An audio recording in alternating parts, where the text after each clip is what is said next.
I come from a long line of people that struggle with alcoholism and substance use. I took my first drink when I was 8 years old, and I just thought that was what everybody did. I thought it was normal to do. I wanted to stop using and I couldn't, and I just couldn't see any other way out. That was like the beginnings of going to treatment centers. It took a lot of them, and I didn't really put any recovery together until 2005. And I went to a place for pregnant women, and it was a year-long facility. I put together 7 years during that time. It was really great. My life completely changed. Became a manager of a restaurant, and then I went back to nursing school and got my nursing license, and owned a house and bought a car and did all the things and got my kids back, and life was just really good. I think it had a lot to do with the fact of the people that were running that program at that time all had lived experience, and they were professionals in the field, and they just really helped me see my worth. They helped me see my worth. They helped me see like the things that I could do.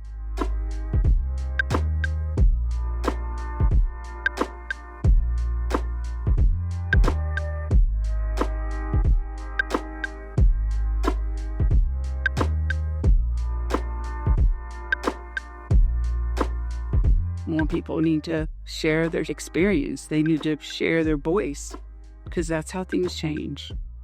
And things desperately need to change. When you talk about language around substance use and language around people that have a history of substance use inside of the criminal justice system, it's very humiliating. It's demoralizing. I'm getting ready to go back to school at Campbell University to study criminal justice.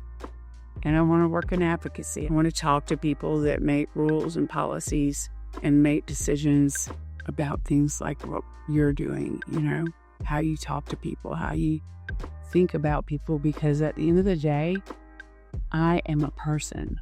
I am a human being that deserves dignity and respect and to be treated with kindness, just like the next person.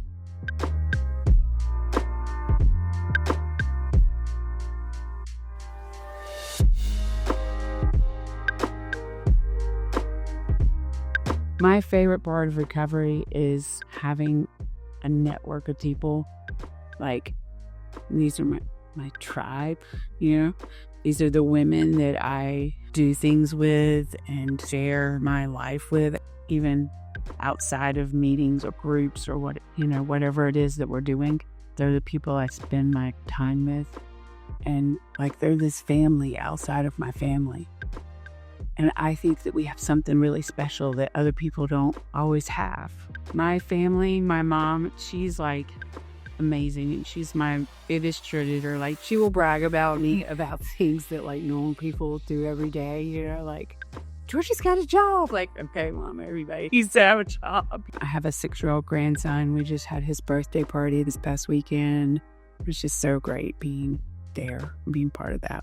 I'm resourceful, and I can survive things that most people can't even imagine having to go through.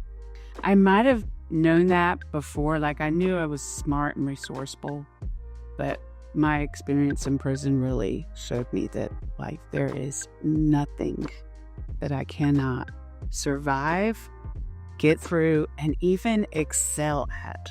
It's in a place where people don't excel and you don't prosper, I found a way to excel and prosper. So now, when things are feeling can I really do this? I'm Jorgie, you can do anything.